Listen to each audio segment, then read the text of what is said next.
অবশেষে কুতুবদিয়ায় নোঙর করেছে এমভি আব্দুল্লাহ। 23 নাবিককে কাল আনা হচ্ছে চট্টগ্রামে। খুশি প্রতীক্ষিত স্বজনেরা। কাল ঢাকায় আসছেন যুক্তরাষ্ট্রের সহকারী পররাষ্ট্রমন্ত্রী ডোনাল্ড লু। ভিসা নিষেধাজ্ঞার বিষয়ে আলোচনার ইঙ্গিত পররাষ্ট্রমন্ত্রীর।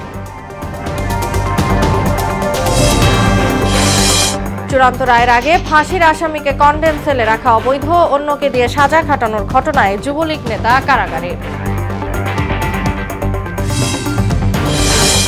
এবং শ্রদ্ধা ভালোবাসায় চিরনিদ্রায় শায়িত হায়দার আকবর খান রণ, শূন্যস্থান পূরণ হবার নয় বললেন রাজনীতিবিদরা।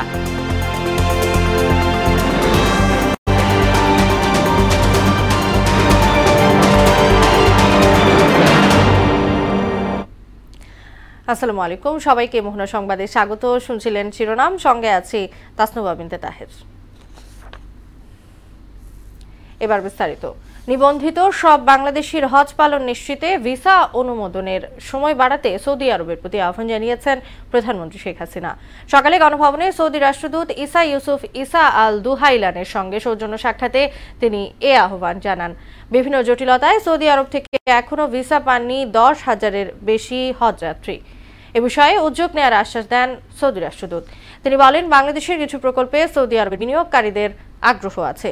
সেসব প্রকল্পের একটি তালিকা প্রধানমন্ত্রীর কাছে হস্তান্তর করেন তিনি। অবশেষে দেশে ফিরল সোমালীয় জলদস্যুদের হাত থেকে মুক্ত এমভি আব্দুল্লাহ। ফলে সোমালিয়ার দস্যুদের হাত থেকে মুক্তি পাওয়ার 1 মাস পর দেশে পৌঁছালেন 23 নাবিক। সন্ধ্যা 6টার দিকে কক্সবাজারের কুতুবদিয়ায় নোঙর করে জাহাজটি। 23 নাবিককে কাল আনা হচ্ছে চট্টগ্রামে। এতে খুশি প্রতীক্ষিত স্বজনেরা। আগামীকাল নাবিকদের ঘরে ফেরার কথা রয়েছে। আরো জানাচ্ছেন সাইমন মুবিন পল্লব। দীর্ঘদিনের রাতজাগা প্রতীক্ষা, প্রিয়জনকে ফিরে পাওয়ার আনন্দে ভাসছে এমভি আব্দুল্লাহর 23 নাবিকের পরিবার। স্বজনদের চোখে আনন্দ অশ্রু। অনেকেই কথা বলার ভাষা হারিয়ে ফেলেছেন। কারণ একটাই, দেশের মাটিতে নোঙর করেছে সোমালিয়া জলদস্যুদের কবলে পড়া জাহাজ এমভি আব্দুল্লাহ। সোমবার বিকালে জাহাজটি কুতুবদিয়ায় নোঙর করে।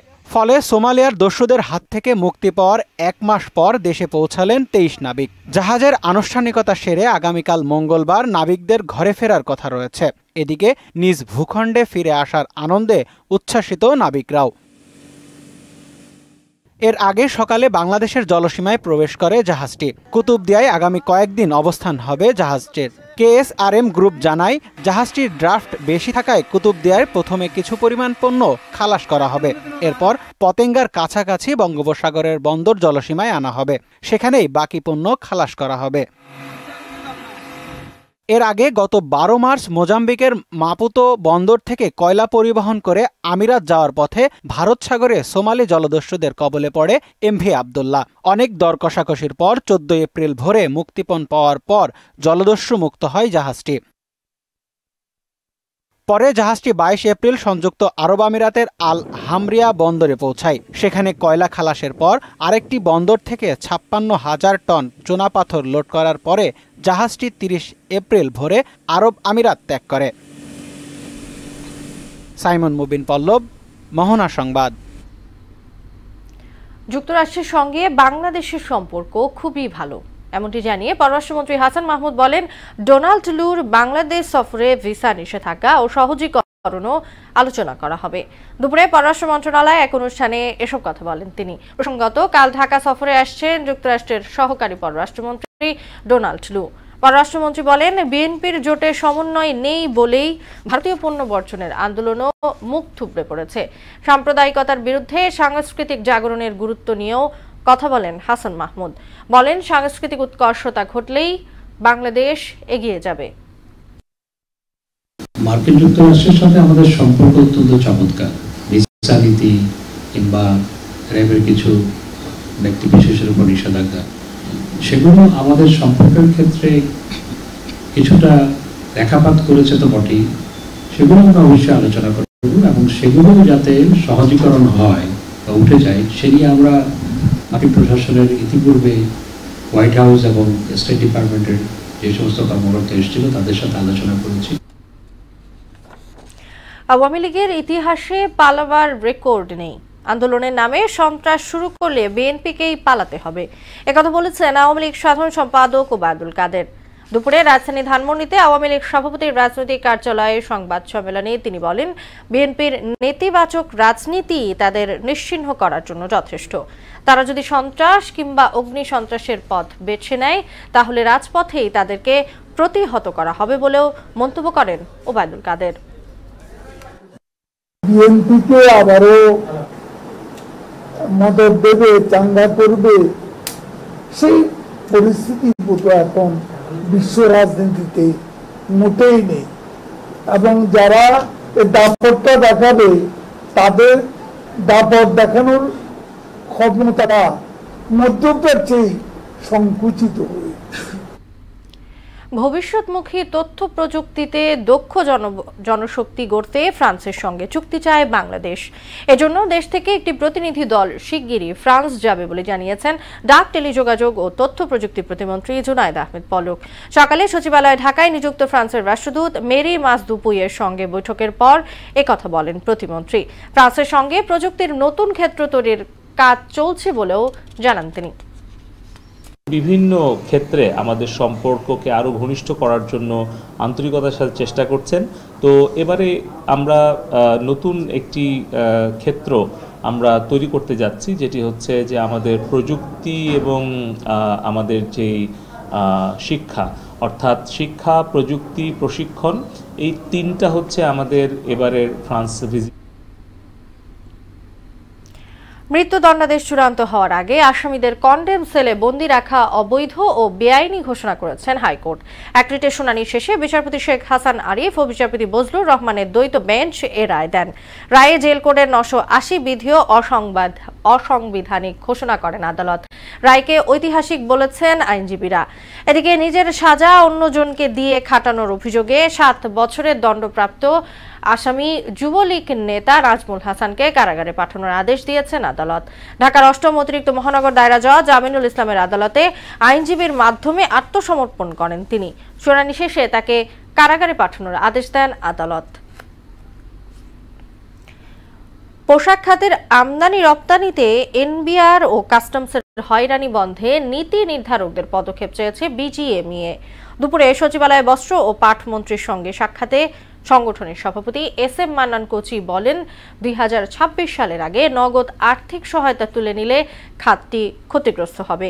এনবিআর এর হয়রানির বিষয়টি পরবর্তী মন্ত্রিসভা বৈঠকে উত্থাপনের প্রতিশ্রুতি দেন বস্ত্র ও পাট মন্ত্রী জাহাঙ্গীর কবির নানক।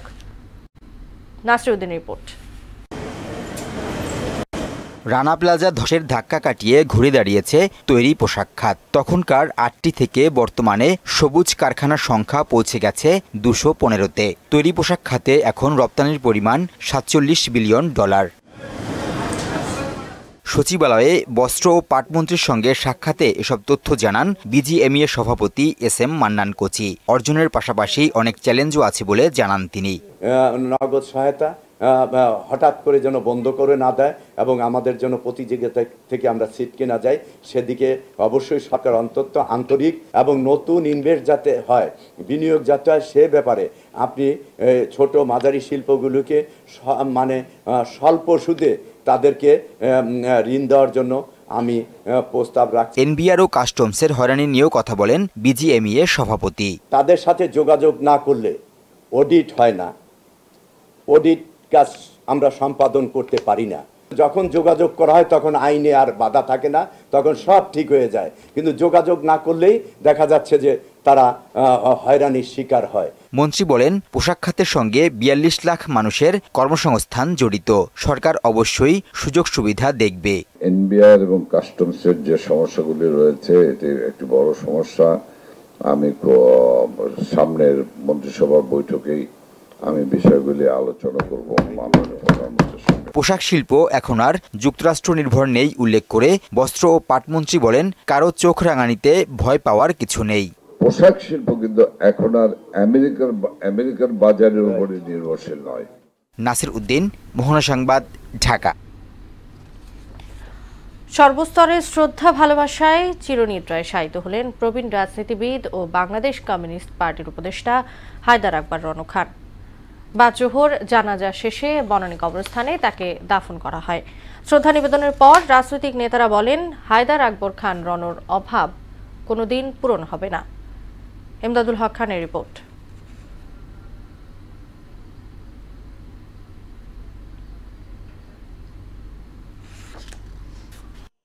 সকালে সিপিবির দলীয় কার্যালয় মুক্তি ভবনের সামনে বীর মুক্তিযোদ্ধা রনর মরদেহ শ্রদ্ধা নিবেদনের জন্য রাখা হয়। এ সময় দলীয় নেতাকর্মী সহ সর্বস্তরের মানুষজন শ্রদ্ধা নিবেদন করেন। পরে সেখান থেকে শোক র্যালি সহ তার মরদেহ নেওয়া হয় কেন্দ্রীয় শহীদ মিনারে। সেখানে গার্ড অব অনার দেওয়ার পর বিভিন্ন রাজনৈতিক দলের নেতাকর্মীরা শ্রদ্ধা জানান। এ সময় আওয়ামী লীগের যুগ্ম সাধারণ সম্পাদক মাহবুবুল আলম হানিফ বলেন, বঙ্গবন্ধুর ডাকে মুক্তিযুদ্ধে অংশ নিয়েছিলেন রণ। শুধু তাই নয়, তিনি দেশের স্বাধীনতাকামী মানুষের অধিকার আদায়ে সবসময় সচেষ্ট ছিলেন। সারা জীবন সংগ্রাম করেছেন এই দেশের মানুষের ভাগ্য পরিবর্তনের জন্য, এই দেশের মানুষের উন্নয়নের জন্য চেষ্টা করেছেন। বিএনপির মহাসচিব মির্জা ফখরুল ইসলাম আলমগীর বলেন, হায়দার আকবর খান রনর মৃত্যুতে দেশ একজন বিচক্ষণ রাজনীতিবিদকে হারালো। তার এই চলে যাওয়া নিঃসন্দেহে বাংলাদেশের রাজনীতিতে আদর্শবাদী রাজনীতির ক্ষেত্রে একটা বিরাট শূন্যতা সৃষ্টি করল। তিনি শুধু বাংলাদেশের নয়, উপমহাদেশের একজন সাম্যের রাজনীতিবিদ ছিলেন বলে মন্তব্য করেন জাসদ সভাপতি হাসানুল হক ইনু। উনি একজন ব্যতিক্রমধর্মী সমাজতান্ত্রিক নেতা, যিনি জাতীয়তাবাদী সংগ্রাম করেছেন, মুক্তিযুদ্ধ করেছেন এবং সামরিক শাসন স্বৈরাচার বিরোধী গণতান্ত্রিক সংগ্রামের নেতৃত্ব দিয়েছেন। রনর মৃত্যুতে দেশের সংস্কৃতি অঙ্গন ক্ষতিগ্রস্ত হয়েছে বলে মন্তব্য করেন নাট্যজন মামুনুর রশিদ। উনি শুধু রাজনীতি করতেন না, উনি ছিলেন তাত্ত্বিক এবং আমাদের সাংস্কৃতিক জাগরণ এবং আন্দোলনের জন্য উনি ছিলেন অত্যন্ত গুরুত্বপূর্ণ ব্যক্তি। এমদাদুল হক খান, মহানগর সংবাদ, ঢাকা।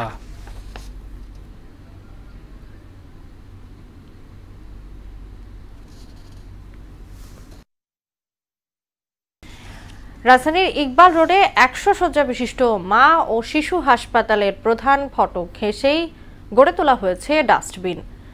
রোগী স্বজন ও স্কুল শিক্ষার্থীদের অভিযোগ, ডাস্টবিন থেকে আসা দুর্গন্ধে দম বন্ধ হবার জোগাড়।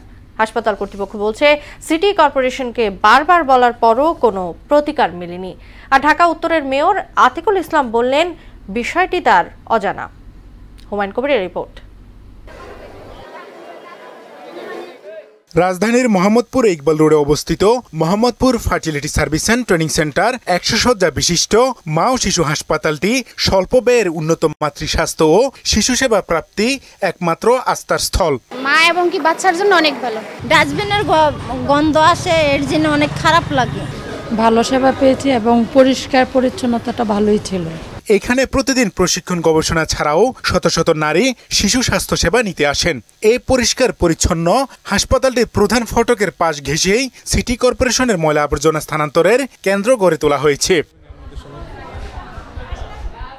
প্রবেশ পথটির বড় একটি অংশ বন্ধ করে সারাদিন ময়লা স্থানান্তরের কাজ চলে। স্বাস্থ্যকর স্থানে অস্বাস্থ্যকর পরিবেশ, এটা অবশ্যই সুন্দর না। এটা ওই জায়গা থেকে সরানো উচিত। যথাযথ কর্তৃপক্ষ চিন্তা করে এখান থেকে এটা সরানো সম্ভব হবে এবং সেটা উচিত হবে বলে আমি মনে করি। ময়লার দুর্গন্ধে অতিষ্ঠ শিক্ষার্থী সহ অভিভাবকরা। অনেক দুর্গন্ধ ছড়ায়, এখানে পরিবেশ অনেক দূষিত হয়। আর এখানে যে সব ময়লা আবর্জনা স্মেল এন্ড দেন হচ্ছে যে পলিউশনটা ক্রিয়েট হচ্ছে, এর ফলে যারা পেশেন্টস আছে তাদেরও কিন্তু সমস্যা হচ্ছে। বাচ্চা নিয়ে যাওয়ার সময় খুব প্রতিদিন আমি আর কি আমাদের খুবই খারাপ লাগে। এটা অবশ্যই এখান থেকে অপসারণ করা উচিত। হাসপাতালটির পরিচালক জানান, বারবার সিটি কর্পোরেশনকে বলার পরও কাজ হয়নি। তৎকালীন মেয়র এবং বর্তমান মেয়র মহোদয় দুজনেই ভিজিট করেছেন, দুজনেই দেখেছেন হাসপাতালের ঠিক প্রবেশমুখেই এই সেকেন্ডারি ট্রান্সফার সেন্টারটুকু, এবং আমি আশ্বাসও পেয়েছিলাম যে এটি এখানে স্থাপন হবে না বা এটিকে সরিয়ে নেওয়া হবে, কিন্তু কার্যত এটি কিন্তু এটি একটা স্থায়ী রূপেই আমাদের হাসপাতাল প্রবেশমুখে এটি অবস্থান নিয়েছে। এই বিষয়ে মেয়র আতিকুল ইসলামকে অভিহিত করা হলে বিষয়টি তার অজানা বলে জানান। আমি ঠিক জানি না, এটা সম্বন্ধে আমি বলতে পারবো না। এটা ডাস্টবিন কবে থেকে হয়েছে, কি হয়েছে, বাট অফকোর্স আমরা মনে করি যে ডাস্টবিন যদি থাকে হাসপাতালের সামনে, এটিকে আমরা অপারেশন করতে হবে। তবে প্রধান বর্জ্য ব্যবস্থাপক জানান, জায়গা পেলে এসটি সরিয়ে নেওয়া হবে, জনসাধারণের দুর্ভোগ না হয়। এবং আপনি যেটা বলেন হাসপাতালের সামনে, অবশ্যই আমরা এটার দিকে দৃষ্টি দেব। অবশ্যই এখান থেকে আমরা যা যা করণীয় সেটা আমরা করব। এবার এমন আশ্বাস বাস্তবায়নের দিকেই তা চেয়ে থাকবেন ভুক্তভোগীরা। যেখানে মাননীয় প্রধানমন্ত্রী শেখ হাসিনা জনগণের স্বাস্থ্যসেবা নিশ্চিতের পাশাপাশি মা ও শিশু মৃত্যু হার রোধে নিরলসভাবে কাজ করে যাচ্ছেন, সেইখানে মোহাম্মদপুরে মা ও শিশু হাসপাতালের সামনে প্রধান ফটক ঘেঁষে কিন্তু গড়ে তোলা হয়েছে ডাস্টবিন। সেবা নিতে আসা রোগী ও স্বজনদের দাবি দ্রুত সময়ের মধ্যে যাতে ডাস্টবিনটি এখান থেকে স্থানান্তর করার। মোহাম্মদপুর মা ও শিশু হাসপাতালের সামনে থেকে হুমায়ুন কবির, মোহনা সংবাদ, ঢাকা। চলতি মে মাসে বেড়েছে প্রবাসী আয়। প্রথম 10 দিনে রেমিটেন্স এসেছে 81,37,80,000 মার্কিন ডলার, যা আগের মাসের তুলনায় প্রায় 19 কোটি বেশি। বাংলাদেশ ব্যাংকের এক প্রতিবেদনে জানানো হয়, এই কদিনে দৈনিক গড়ে এসেছে 8,13,78,000 মার্কিন ডলার। এপ্রিলে যা ছিল 6,81,00,000। এক বছর আগে এর পরিমাণ ছিল 5,63,88,666 মার্কিন ডলার। সার্বিক বিশ্লেষণে মে মাসের প্রথম 10 দিনে প্রবাসে আয়ে ঊর্ধ্বগতি বিরাজ করছে। প্রতিষ্ঠার 30 বছর পূর্তি উদযাপন করছে Russia Bangladesh chamber of commerce and industries RBCCI। শনিবার রাশিয়ায় নিযুক্ত বাংলাদেশি রাষ্ট্রদূত কামরুল আহসানের উপস্থিতিতে মস্কোর আজিমত অলিম্পিক হোটেলে বর্ণাঢ্য আয়োজনে এ বর্ষপূর্তি উদযাপিত হয়। এতে উপস্থিত ছিলেন RBCCI এর সাধারণ সম্পাদক সাজ্জাদুর চৌধুরী, সাবেক সভাপতি এবং রাশিয়া ফ্রেন্ডশিপ অ্যাসোসিয়েশনের সভাপতি সাত্তার মিয়া সহ সংগঠনটির সদস্যরা।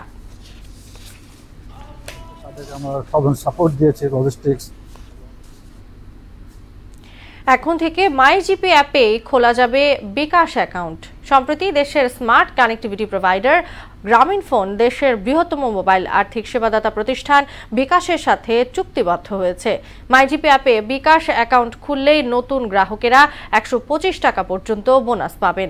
এই প্রণোদনা গ্রাহকদের বিকাশ প্ল্যাটফর্মের বিভিন্ন সেবা ব্যবহারে আরও উৎসাহিত করবে বলে মনে করছে প্রতিষ্ঠানটি।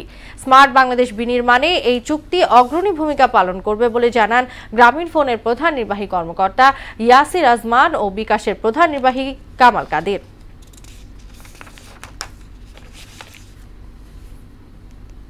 প্রসাধন সামগ্রীর জগতে বিশুদ্ধতার অঙ্গীকার নিয়ে যাত্রা শুরু করেছে ন্যাচুরা কেয়ার। সম্প্রতি কালীগঞ্জের CCULB রিসোর্ট ও কনভেনশন সেন্টারে এক অনুষ্ঠানে ব্র্যান্ডটি উন্মোচন করা হয়। এতে উপস্থিত ছিলেন প্রতিষ্ঠানটির ব্যবস্থাপনা পরিচালক আসিফ ওয়াহাব খান, প্রধান নির্বাহী কর্মকর্তা মোহাম্মদ নিজামুদ্দিন সহ প্রতিষ্ঠানের অন্যান্য কর্মকর্তারা। অনুষ্ঠানে কোম্পানির প্রতিটি পণ্যের উপকরণ ও বিস্তারিত তথ্য তুলে ধরা হয়।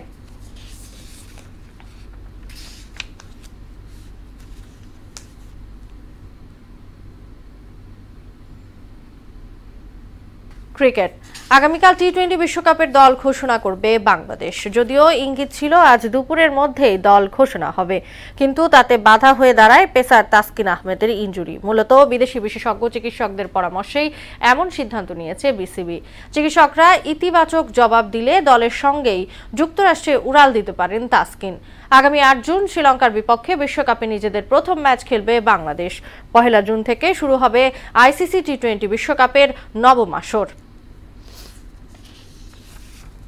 শেষ করব মোহনা সংবাদ, যাবার আগে শিরোনামগুলো জানিয়ে দিচ্ছি।